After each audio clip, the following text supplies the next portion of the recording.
নিৰ্বাচন খুব শান্তিপূৰ্ণভাৱে হৈ গৈছে ময়ো বিৰাট ভাল লাগিছে গোটেই অসমত এনেকুৱা চিৰিয়াছ ঘটনা হৈছে বুলি মই শুনা নাই অলপ চলপ কথা কাজিয়া হৈছে এইটো ন ডাউট হৈছে এণ্টায়াৰ আসাম যিখিনি ফলাফল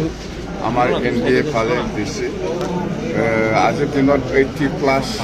আমি পাই আছোঁ বিজনেছটো 100%, এইটো ক'বই নালাগে BTC ফণ্ডৰ তাত আপুনি ক'বই নালাগে বুজিবই নালাগে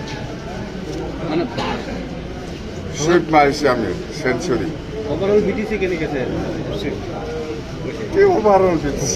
এণ্টায়াৰ BTC 15টা সমষ্টিত আমি চুইপ মাৰিছে স্পষ্ট মই কৈছোঁ এণ্টায়াৰ আসামত আমাৰ যিখিনি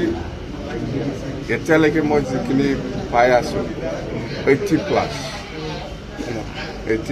গোটেই অসম NDA হিচাপে খুব ভাল আৰু চিফ মিনিষ্টাৰটো আমাৰ ডক্টৰ হিমন্ত বিশ্ব শৰ্মা হ'ব বাছ আৰু আমি বিৰাট ভাল কাম কৰিম আৰু বিজলী পাৰ্টীৰ ৰাইজক মই ধন্যবাদ দিছোঁ আমাৰ BPF কৰ্মীসকলক যে আমি আমাৰ BPF দলৰ যিটো সিদ্ধান্ত এই মৰমে ভোট দিছোঁ